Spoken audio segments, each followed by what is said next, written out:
Assalamualaikum warahmatullahi wabarakatuh.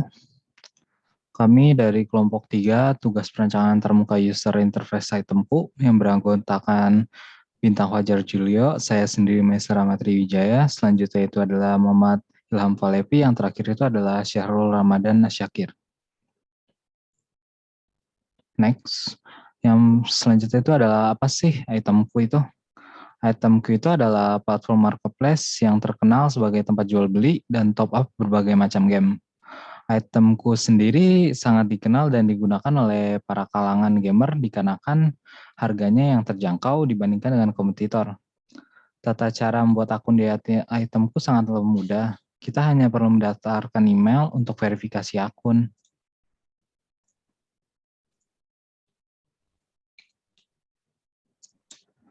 Selanjutnya itu pengguna. Pengguna dapat mengakses website itemku untuk top up, membeli game, atau hanya sekedar melihat-lihat konten-konten yang dijual pada website. Pengguna dapat membeli langsung barang yang tersedia atau menaruhnya ke keranjang terlebih dahulu untuk disimpan sebagai list pembelian nantinya. Untuk melakukan pembelian atau akses ke keranjang, pengguna harus mendaftar dan login melalui email yang didaftarkan. Tidak hanya itu, pengguna juga dapat melakukan tracking pemesanan mereka dan melihat riwayat belanja bila sudah melakukan login dan melakukan pembelian barang. User story yang pertama. Saya seorang pekerja kantoran yang agak hobi bermain game. Game yang saya mainkan adalah game pada perangkat PC karena spesifikasi PC saya di rumah cukup baik. Biasanya ketika saya memiliki uang lebih, maka akan saya lakukan sedikit top up untuk game yang saya mainkan. Saya seringkali melakukan top up melalui website itemku dengan menggunakan PC kantor di saat sela-sela jam kerja. Namun, sayangnya website itemku memiliki tampilan yang tidak seperti website pada umumnya karena bentuknya yang merupakan web app, sehingga saya seringkali merasa konten yang ada terlalu kecil dan tidak umum sehingga memerlukan adaptasi. User story yang kedua. Saya seorang YouTuber gaming. Sebagai seorang yang biasa bertransaksi di itemku, saya selalu merasa terganggu akibat dari pemisahan riwayat pembelian antara penjual di itemku dengan itemku sendiri. Saya terkadang melakukan top up di toko resmi karena ingin mempercepat proses top up bila saya sedang bermain pada saat streaming.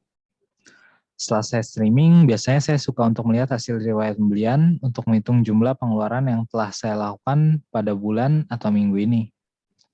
Dan more often than not, saya suka lupa untuk menghitung jumlah top up saya pada toko resmi. Karena saya berpikir belanja di toko resmi atau penjual di marketplace adalah hal yang sama.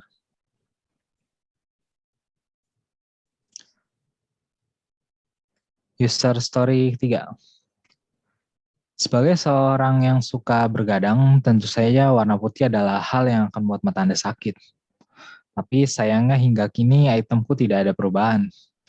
Itemku dari dulu hingga sekarang memiliki kombinasi website berwarna putih dan biru yang bisa dibilang untuk dibuka saat malam hari sangat mencolok. Saya biasanya suka membanding-bandingkan harga di saat mencari barang atau sesuatu. Oleh karena itu, di saat saya menggunakan website itemku, saya tidak menggunakannya hanya 5-10 menit saja. Yang membuat tentu saja mata saya cukup berlinang air mata akibat terlalu silau. Problem persyaratan dan masalah yang diidentifikasi. Problemnya ada 3. Yang pertama itu ada tampilan web app yang tidak umum dan kecil. Yang kedua itu ada perbedaan riwayat membeli antara penjual di marketplace dengan itemku. Yang terakhir itu adalah website itemku terlalu cerah. Requirement-nya itu yang pertama ada penyesuaian layout web app menjadi website. Selanjutnya ada penyatuan riwayat pembelian antara penjual marketplace dengan situs resmi. Yang terakhir itu adalah pembuatan dark mode. Selanjutnya bisa dibacakan oleh Ilham. Oke, terima kasih. Jadi sekarang kita lanjut ke personas. Nah, untuk personas di sini ada 2 aktor. Ada Rini Aliska, yaitu perannya sebagai sarjana magister, dan juga di sini ada Setio yang perannya sebagai siswa. Oke, di sini adalah biografi mengenai Rini Aliska.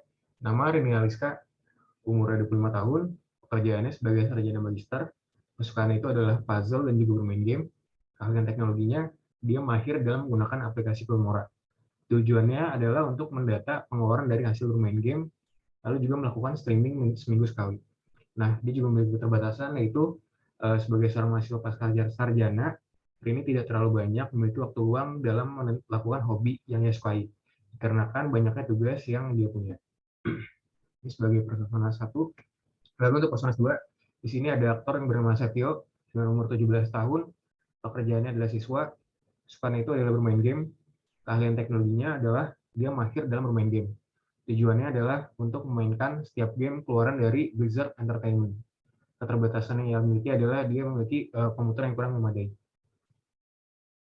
Nah, di sini ada skenario konseptualnya. Yang pertama, itu adalah penyesuaian layout tampilan web app itemku menjadi versi website. Layout konten yang ada pada content web app itemku dianamkan dan disesuaikan agar menjadi tampilan website pada umumnya. Lalu yang kedua, itu penyatuan riwayat pembelian, yaitu riwayat pembelian antara penjual dan juga marketplace dengan itemku akan sama atau disatukan. Lalu yang ketiga, itu ada pembuatan fitur dark mode. Nah, website dapat diubah menjadi light mode atau dark mode sesuai dengan keinginan pengguna. Nah, lalu di sini ada persyaratan dan masalah yang diidentifikasi. Yang pertama, dengan pertimbangan ukuran perangkat, maka tampilan website hanya akan ditampilkan pada apabila diakses melalui perangkat selain smartphone, sehingga akses smartphone akan tetap menggunakan tampilan web app. Lalu yang kedua, terdapat pemberian label agar tetap bisa dibedakan transaksi dari penjual dan juga dari marketplace. Lalu yang ketiga, ketika baru diakses, mode default yang digunakan adalah selalu light mode, jadi nggak langsung ke dark mode. Oke, untuk slide selanjutnya bisa dibacakan oleh Syahrul.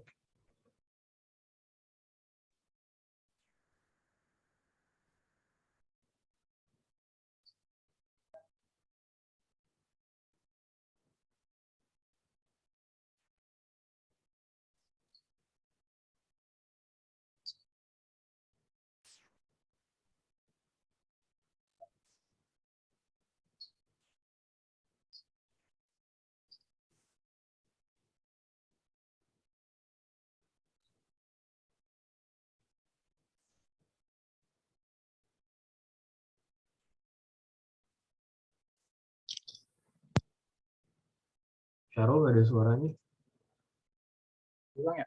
Yang pertama ada non-functional layout web redesign. Alasan tampilan web app itemku terlalu kecil untuk digunakan sebagai website pada umumnya.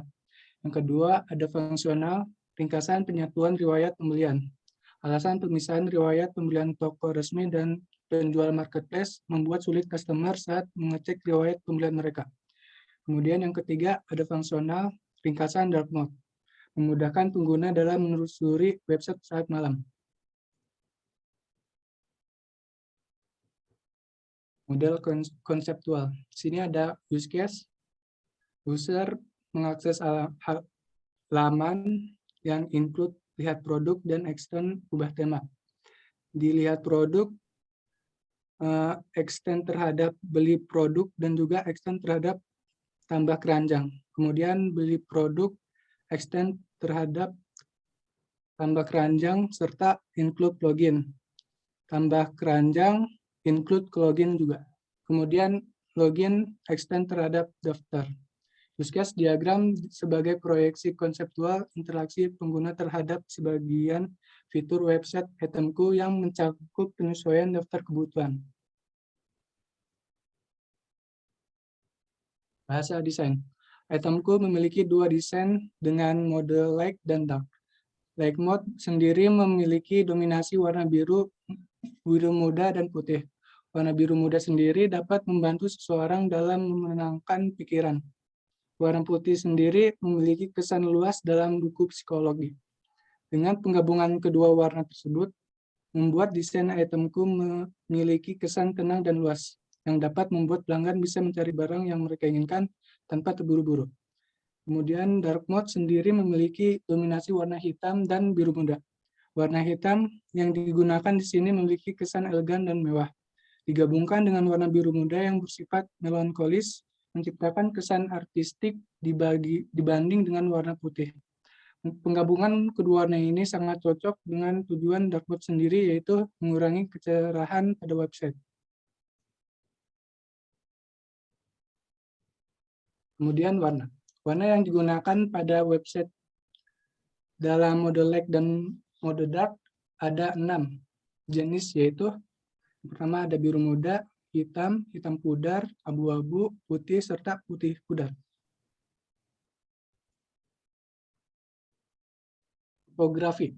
Yang terdapat hanya terdapat satu jenis font yang digunakan, yaitu Poppins, karena font ini mampu menghasilkan display font website yang menarik dan terbaca dengan baik di berbagai device. Indian Type Foundry menciptakan font ini sebagai font sans serif, geometris yang menarik untuk tampil dalam konteks teks atau tampilan. Kemudian desain alternatif. Berdasarkan skenario konseptual, maka dibuatlah desain alternatif yang membuat solusi dari kebutuhan yang sudah teridentifikasi. Berikut ini adalah tampilan desain alternatif. Kemudian dilanjutkan oleh Bintang Fajar. Oke, berikutnya ada hasil redesign dari website itemku. Tampilan yang pertama ketika user mengakses website ini, yang pertama itu pastinya adalah home screen. Di home screen ini isinya ada yang paling atas ada navbar utama untuk berpindah-pindah menu dan ada semacam tombol untuk light mode, dark mode untuk berubah-ubah seperti warnanya. Ada search bar dan juga icon untuk keranjang. Lalu di bawahnya ada semacam slider untuk menampilkan promosi-promosi dari itemku. Lalu di bawahnya lagi ada semacam clustering. Clustering itu terdiri dari kategori, promosi termurah, belanja cepat, produk populer, dan penjelasan metode pembayaran yang tersedia. Yang terakhir ada footer untuk mempromosikan media sosial lainnya dari itemku. Bisa di next. Oke, berikutnya pada menu akun di sini ada form untuk login dari pengakses. Di sini input yang diminta adalah email dan juga password, tetapi user juga bisa login dengan menggunakan Gmail. Dan apabila user belum memiliki akun, di situ ada semacam navigasi untuk daftar. Lalu di laman daftar mengisi form-form yang diperlukan untuk dibuat akun untuk login. Bisa di next. Oke, yang tampilan berikut adalah tampilan pada keranjang dan produk. Jadi di halaman home tadi itu ada icon untuk keranjang. Jadi pengguna bisa melihat barang-barang apa yang sudah ditambahkan keranjang untuk di check out lebih lanjut. Dan apabila di check out itu bakal nampil produknya lebih detail lagi gitu produknya. Informasi dari deskripsi dan juga tokonya apa. Bisa di next.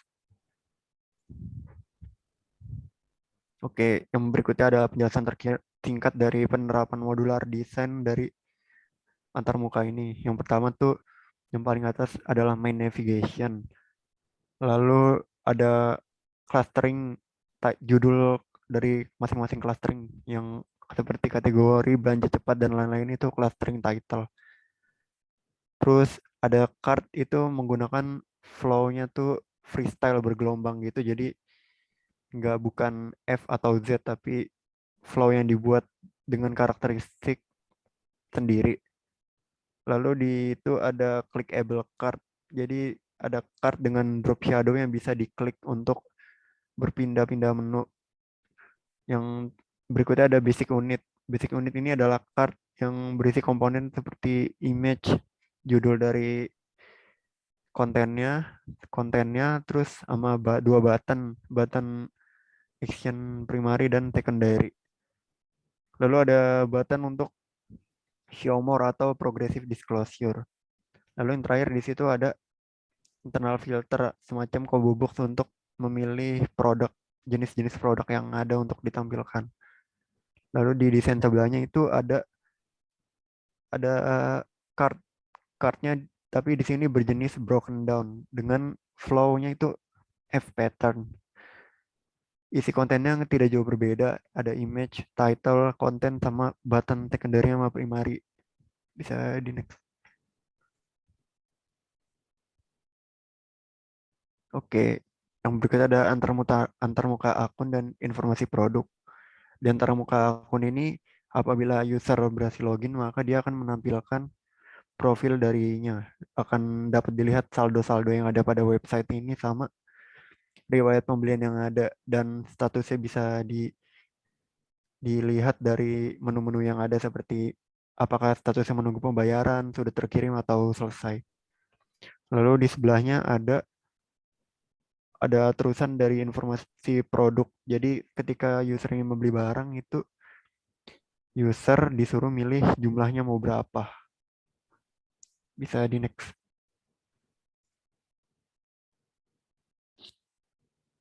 Oke, yang terakhir kesimpulan. Analisis berbasis skenario dari website itemku telah berhasil mengidentifikasi dan mengevaluasi beberapa kekurangan antarmuka dari website tersebut.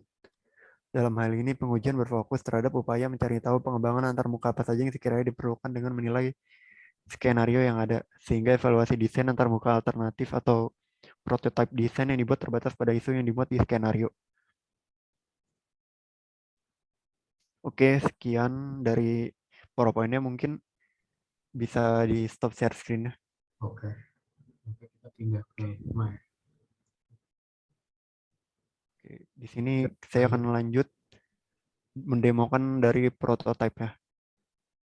Udah nampil ya? Sudah.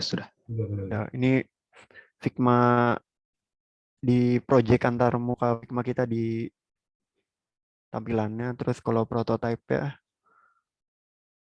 jadi ini tampilan website kira-kira gini. Bisa di scroll ke bawah. Terus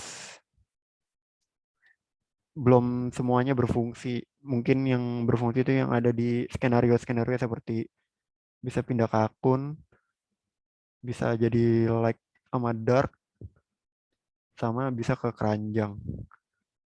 Di keranjang misalnya saya mau beli.